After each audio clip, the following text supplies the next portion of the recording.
The shuttle docked with a hiss that sounded far too dramatic for its routine maneuver. Commander Ryan Calder squinted through the viewing panel, waiting for something to explode. Nothing did, not even a spark. Disappointing. His new post, Deep Outpost 9, looked exactly like every other interstellar base he'd been transferred to over the years. Gray walls, sterile corridors, and the lingering scent of recirculated ambition. Commander Calder, a junior officer in a uniform 2 sizes too big, greeted him at the hatch. The badge read Petty Officer Lim. The voice cracked like a teenager reading war poetry. Welcome to D09. You've been expected. Of course I have.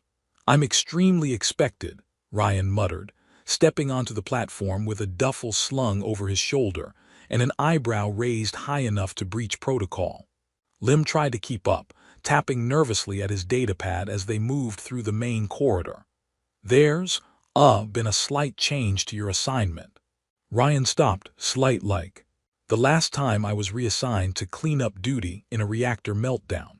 Or slight like we're out of coffee. Cultural exchange, Lim squeaked. New mandate, Unity protocols. You've been paired with a Yalari aide. Ryan blinked. Yalari, long ears, braids, scowl like they're judging your entire species. Yes, sir, she arrived 3 days ago. You gave me an alien girl. Well, not gave, sir, assigned, for diplomatic integration. They said you have a unique skill set for handling first contact. Because I once made peace with a sentient fungus colony by offering it soup. Exactly that, yes, sir. Ryan groaned and started walking again. This better not interfere with my coffee rations. They arrived at his quarters, standard issue, depressingly beige. Except it wasn't empty.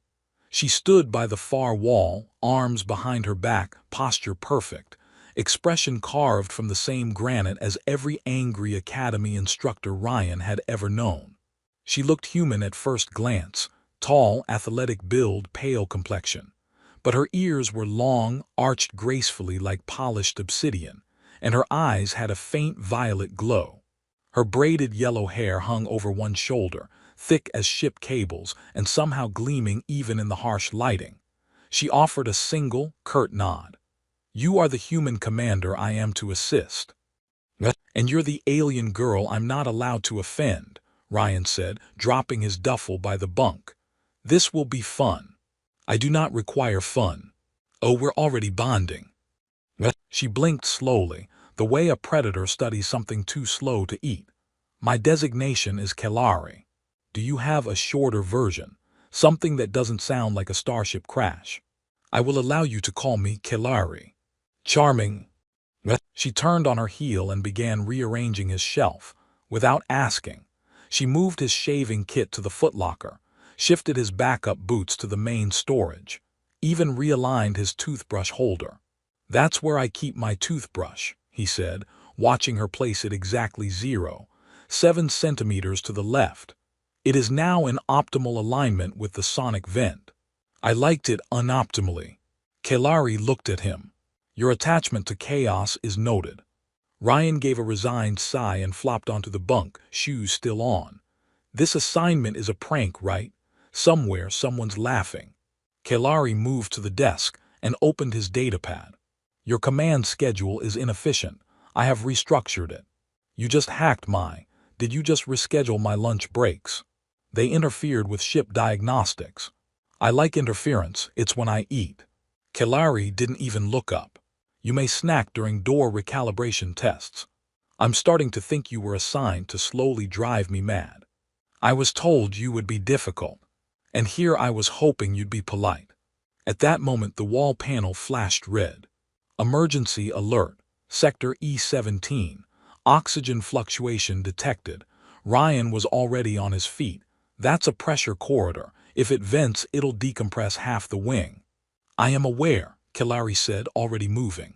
They jogged down the corridor, Kelari silent and precise, Ryan tapping into base systems with his wrist console. Atmospheric sealant offline. Manual override. There is a secondary access panel behind the maintenance lockers, Kelari replied, not even winded. Right, of course. Because everyone hides life-saving controls behind furniture.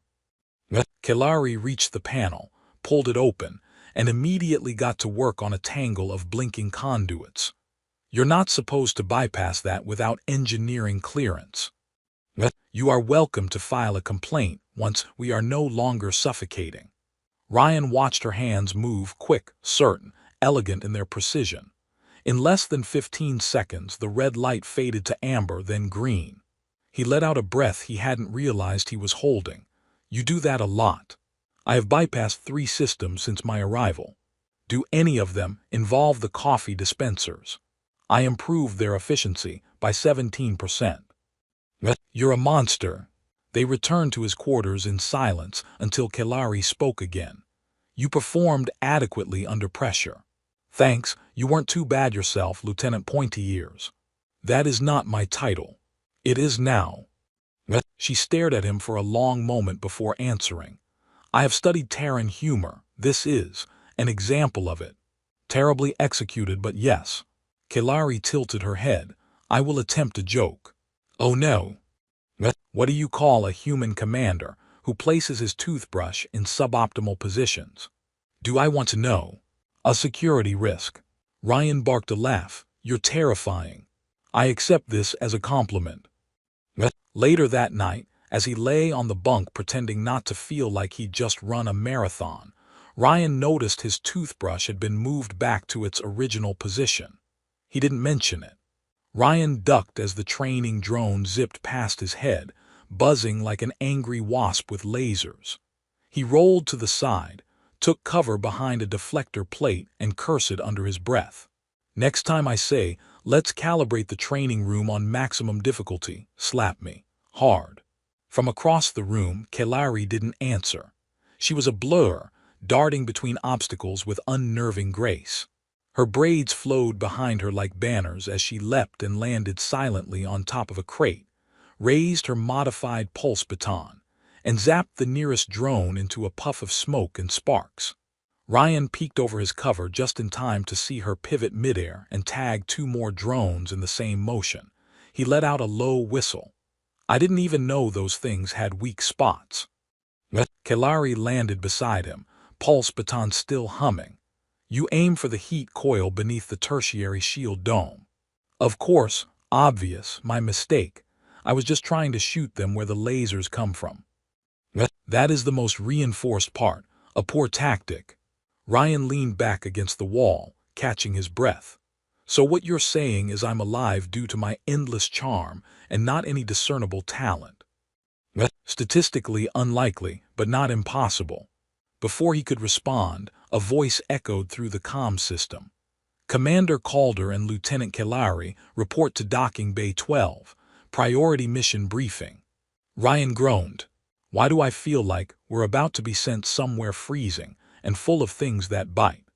Because you have an overactive imagination and a pattern of misfortune, Kelari replied as she powered down her baton. I feel so supported. They arrived at Docking Bay 12 to find Commander Rothlin waiting. He was a grizzled veteran with a data tablet in one hand and a permanent scowl etched into his face. Glad you two made it.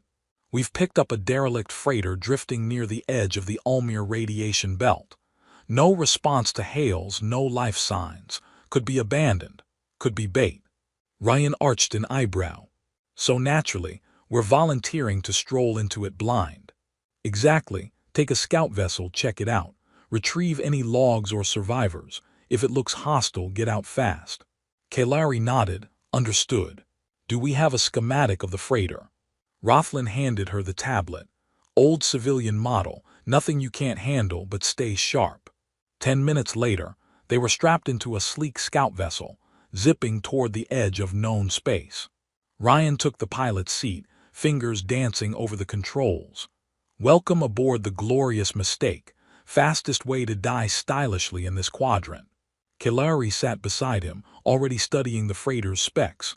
Why is it called that? Because I named it after my last relationship. Kelari blinked, a tradition among humans. Only the bitter ones.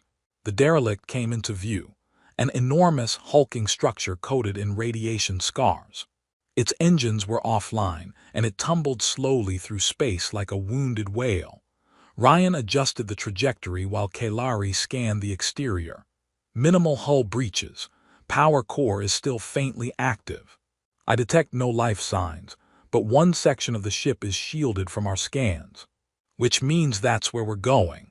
They docked with a soft clang, and as the airlock sealed behind them, Ryan activated his wrist lamp.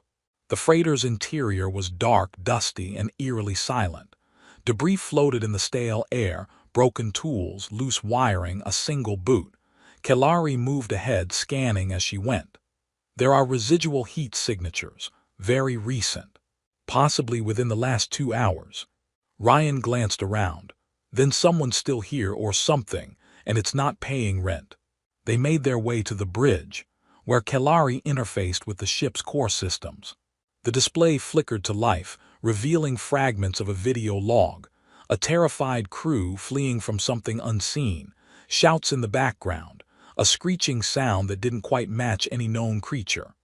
"Great," Ryan muttered. "Mysterious howling void beast, just what I needed today." Kalari narrowed her eyes. Playback loop ends mid-transmission. The signal originates from the shielded sector. "Of course it does. Lead the way, O fearless alien guide." She didn't respond, but he noticed her grip on her pulse baton had tightened. They passed through damaged corridors and finally reached a sealed bulkhead.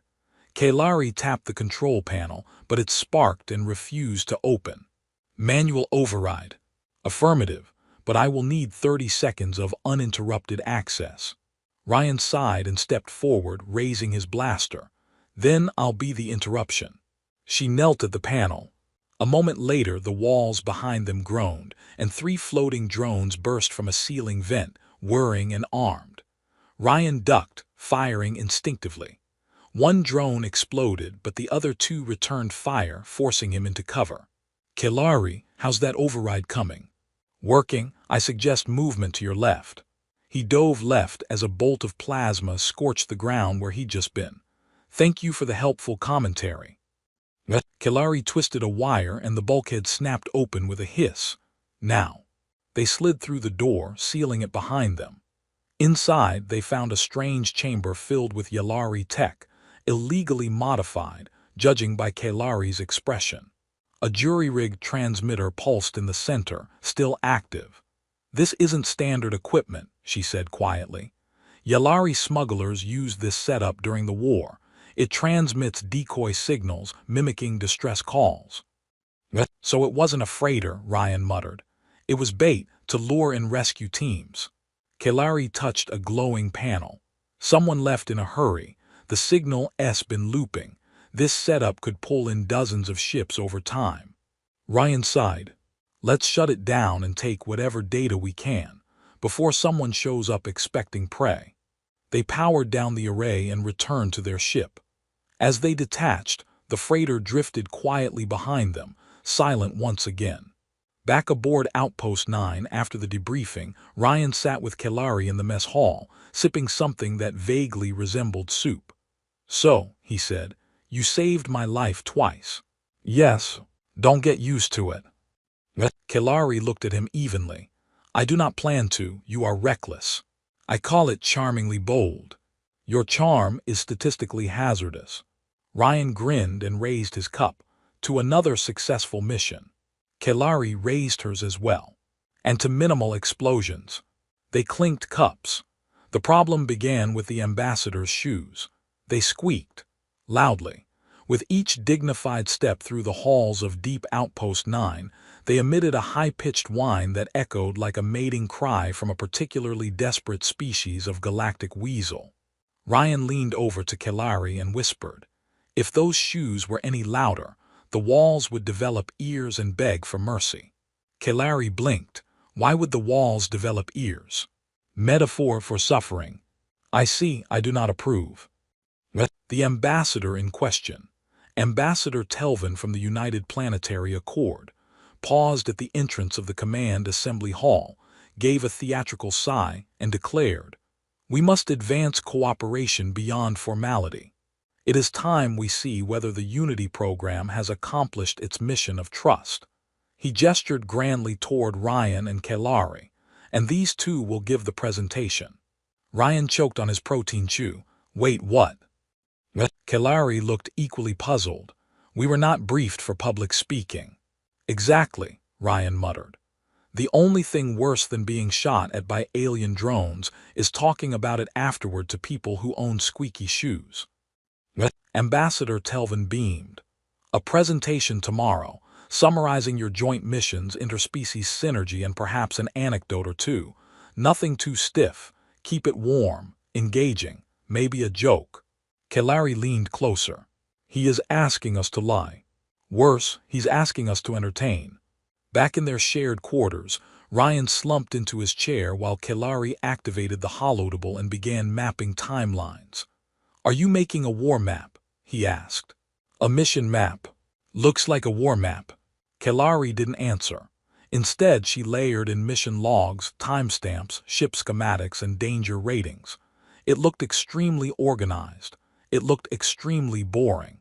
Okay, so here's an idea, Ryan said, standing up. Instead of a visual trauma simulator, what if we just talk to each other? Like in a story format. Casual, fun, humorous. Kalari raised a skeptical eyebrow. Human humor often leads to confusion. Exactly, that's part of the charm. Kalari gave him a long look, then nodded. Then let us practice. I will be Ambassador Telvin. Ryan smirked. Okay, let's hear it. She stood straight, puffed her chest slightly, and in a surprisingly accurate nasal tone said, Commander Calder, tell me, when did you first realize you were completely unprepared for the realities of interspecies cooperation? Ryan coughed.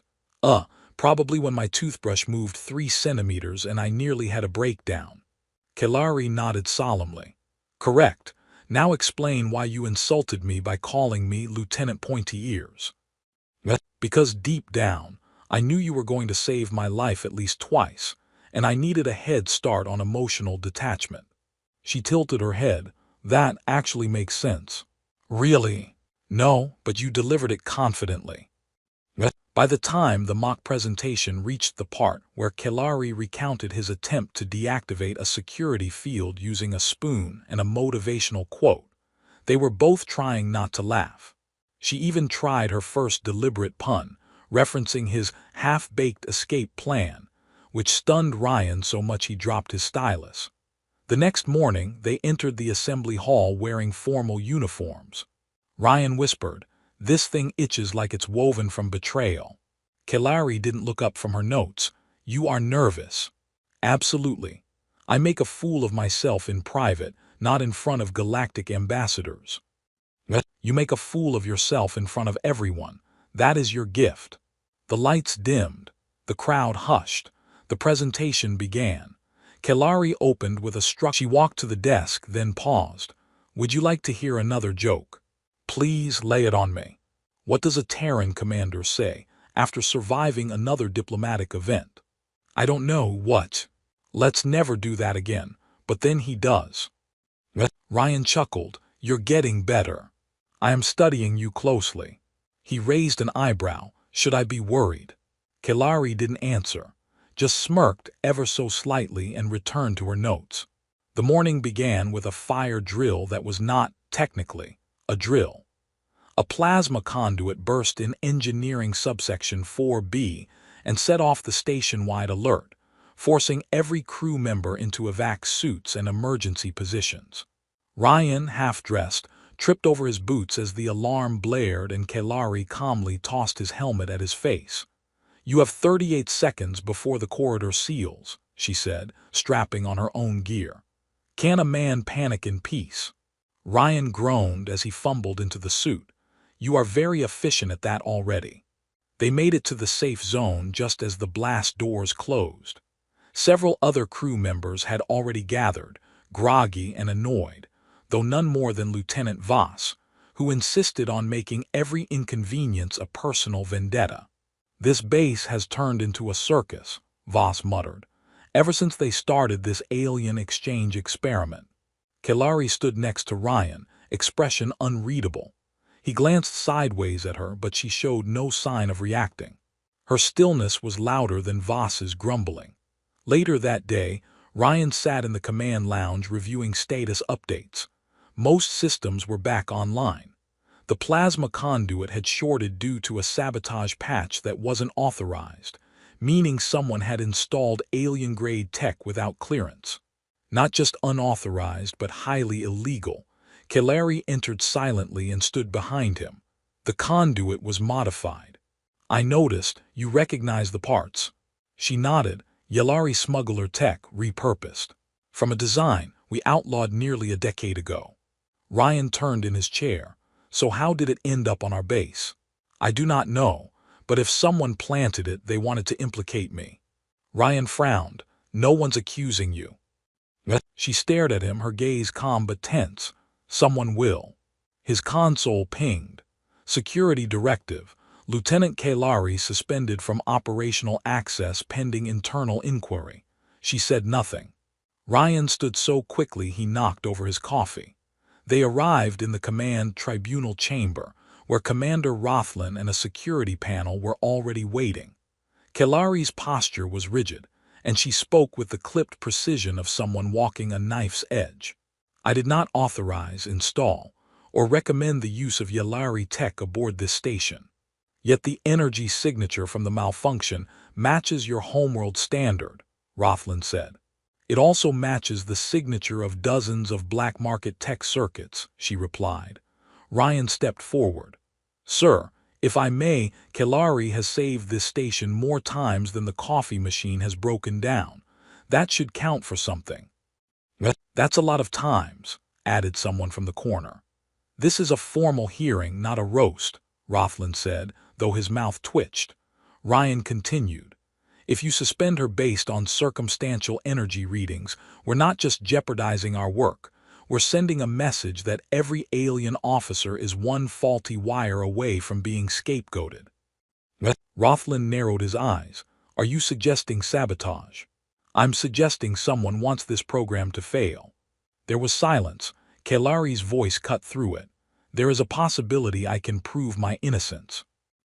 That afternoon, she and Ryan met in the lab. Kalari connected to the mainframe via her personal neural port, a rare and risky act. This will allow me to trace where the smuggled component was fabricated. I modified the signal tracer during our freighter recovery mission. Ryan leaned back in his chair. You built an illegal tech tracker in your spare time. I find such tasks calming. You know I meditate, less electric. She activated the trace. The display flared with patterns and coordinates, resolving to a supply pod manifest logged under a name neither of them recognized. Technician Harl Venn. Who's that? Ryan asked. A junior Xenotech engineer, transferred here 3 months ago. They pulled his personnel file. Spotless, too spotless. Ryan frowned. No reprimands, no late reports, not even a misplaced screwdriver. Either he's an android or a liar. I believe he is the latter.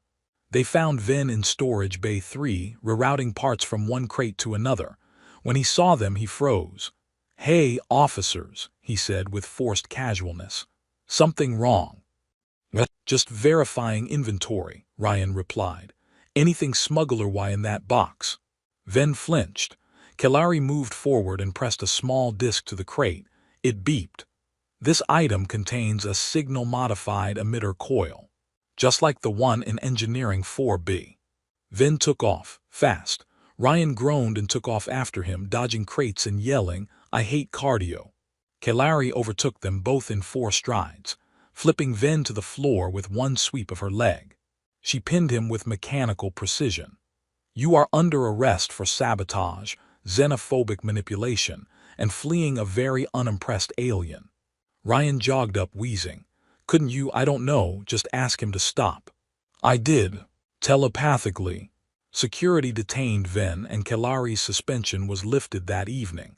In the mess hall, Ryan placed a cup of steaming synthetic cocoa in front of her. You were right, he said. Someone did try to frame you. Kalari sipped. I do not enjoy being right about such things. Same. I usually prefer being right about movie endings and snack predictions. She looked at him. Snack predictions. Like I see a cookie, and I just know it's going to disappoint me.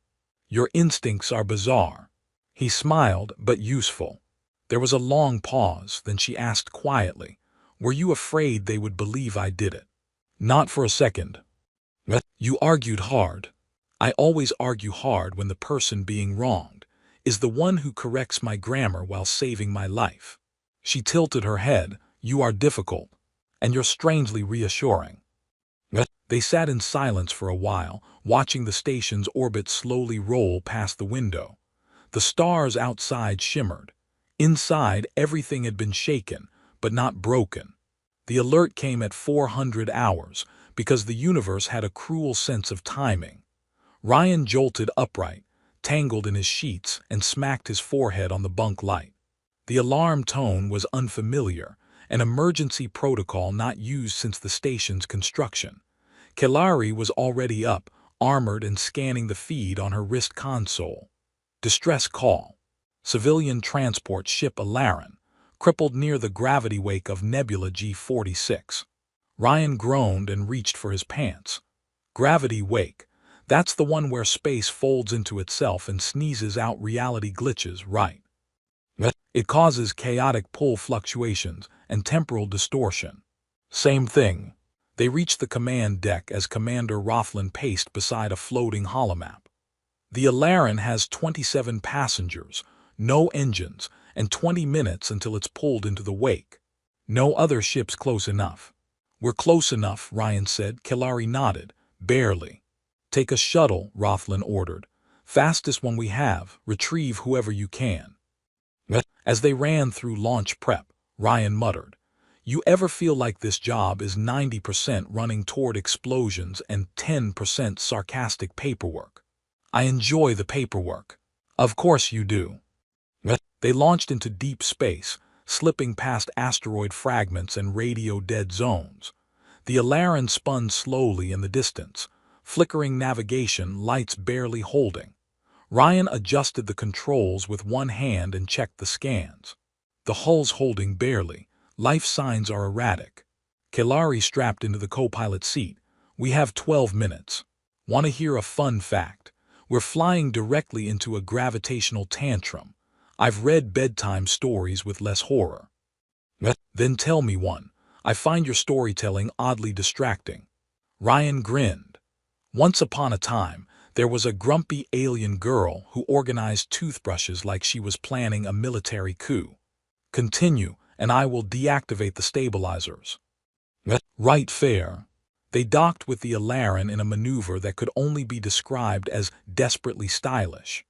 Ryan led the way in, blaster raised, flashlight bouncing off the smoke-filled corridors. Passengers huddled in emergency chambers. Kelari guided them with calm efficiency while Ryan located the failing stabilizer core. "It's fried," he muttered. "And not the good kind of fried. More like explosive finale fried." "You have 4 minutes," Kelari called. "I'm going to need 5. "You do not have 5. Why do we even bring tools if I'm just going to hotwire everything with hair clips and chewing gum?"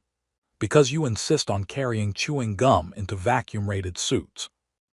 He pulled out a bypass relay, rewired it with shaky fingers, and braced as the stabilizer groaned. The ship shuddered. For a moment it held. "Evac now," he yelled. They loaded the passengers into the shuttle's emergency bay. Just as Ryan closed the hatch, the Alarin buckled, and the corridor behind him split with a shriek. Kelari grabbed him by the vest and hauled him inside as the airlock sealed shut. The shockwave knocked them off balance, and they landed in a tangle of limbs on the floor. "For the record," Ryan panted, "that was extremely heroic and mildly romantic. I landed on your elbow." "Still counts." Back on the station, cheers erupted as the shuttle docked. The rescued civilians were safe. Kelari's calm was legendary, and Ryan's ability to fix catastrophic systems with scavenged materials was dubbed idiot genius improvisation in the mission report. 2 days later, the Unity program ceremony was held in the Grand Observation Deck, banners fluttering in artificial breeze. Representatives from both Terran and Yalari councils attended, including an elderly Yalari matriarch who eyed Ryan as though trying to determine which part of him was most likely to cause a diplomatic crisis. Kalari stood beside him, expression neutral as ever. "You look incredibly uncomfortable," Ryan whispered. "I am attempting to smile. Try blinking once in a while. You look like a security camera." When they were called forward, Kalari spoke first. "When I arrived, I believed integration would be statistical, procedural, and neutral. I was incorrect. It has been chaotic, unorthodox, and deeply human." Ryan added, "and occasionally coffee-stained." Kalari continued, "Commander Calder has shown me that logic without empathy is empty, that humor can diffuse fear, and that a toothbrush in the wrong hands is a weapon." There was laughter, applause, and a few confused glances from the more literal delegates. After the ceremony, they returned to their quarters. Ryan tossed his dress uniform onto the chair and collapsed onto the bunk. "We lived," he said. Kalari sat across